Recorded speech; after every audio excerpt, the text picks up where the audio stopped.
భీమిలిలో YCP అభ్యర్థి అవంతి శ్రీనివాస్ మద్దతుగా anchor Shyamal ప్రచారం చేశారు. వైఎస్ఆర్ కాంగ్రెస్ పార్టీని గెలిపించండి, రాష్ట్రాన్ని అభివృద్ధి పదంలో తీసుకెళ్లండి, పేదల పక్షపాతి వైఎస్ జగన్మోహన్ రెడ్డిని గెలిపించినట్టు ప్రచారం నిర్వహించారు. అందరికీ నమస్కారం.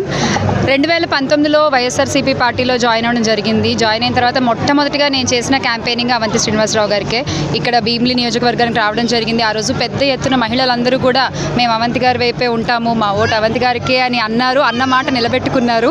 మరి అలాగే అన్న మాట నిలబెట్టుకునేటువంటి ప్రభుత్వం, జగనన్న ప్రభుత్వం సంక్షేమాలన్నీ ఇస్తూ ప్రతి గడప ఏదన్నా ప్రయోజనం పొందితేనే నాకు ఓటేయండి అంటూ చాలా ధైర్యంగా చెప్పేటువంటి ఒక నాయకుడు మన వైఎస్ జగన్మోహన్ రెడ్డి గారు. అంటే 175 ఎమ్మెల్యే స్థానాలు, 25 ఎంపీ స్థానాలు, ఒక ఓటు వేసి ఎమ్మెల్యేని ఎంపీని ఎంచుకోవడం కాదండి, తర్వాతి 5 సంవత్సరాల భవిష్యత్తుని మనం ఎంచుకుంటున్నాము ఆంధ్ర రాష్ట్ర ప్రజలందరం కూడా. సో దయచేసి ఓటు వేసే ముందు ఒక్కసారి ఆలోచించి మీరు ఓటేయండి.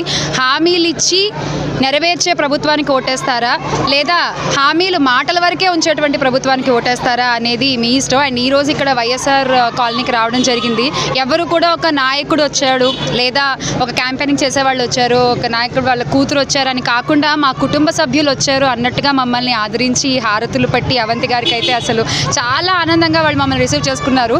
వైఎస్ఆర్ కాలనీకి వైఎస్ఆర్సీపీ కుటుంబం అంతా కలిసి ఇవాళ ఇక్కడ క్యాంపెయినింగ్ చేయడం జరిగింది. అని ప్రజలు మేము ఎటువంటి సమస్యలు లేవు, మాకు చాలా ఆనందంగా ఉన్నాము, ఉన్న చిన్న 2-3 సమస్యలు కూడా అవంతి గారికి చెప్పడం జరిగింది, అవి ఆయన చేస్తామని ప్రామిస్ చేయడం కూడా జరిగింది. సో ఇలాగా ప్రతి ఒక్క వార్డు కూడా, ప్రతి ఒక్క ఈ భీమిలి నియోజకవర్గం అంతటినీ కూడా అభివృద్ధిగా చూడాలి అనుకుంటే, జగనన్న ప్రభుత్వంలో మన విశాఖని, మన ఆంధ్ర రాష్ట్రాన్ని అభివృద్ధి చేసుకోవాలి అనుకుంటే మనం మే 13వ తారీఖున 2 ఓట్లు ఎమ్మెల్యేకి, ఎంపీకి ఇక్కడ భీమిలి నియోజకవర్గంలో మన అవంతి శ్రీనివాసరావు గారికి, అలాగే ఎంపీగా ఝాన్సీ లక్ష్మి గారికి మన ఓటు వేయాలి మనము. ఎందుకంటే ఈ యొక్క నిర్ణయం మనం సరిగ్గా తీసుకోకపోతే 5 ఏళ్ళండి ఇంత కష్టపడ్డారు జగనన్న ప్రభుత్వం. అందరూ కూడా అవంతి గారే కాదు, ప్రతి ఒక్క ఎమ్మెల్యే, ప్రతి ఒక్క ఎంపీ, ప్రతి ఒక్క గ్రామ వాలంటీర్తో సహా ప్రతి ఒక్కళ్ళు ఎంత కష్టపడ్డారో మనందరికీ తెలుసు.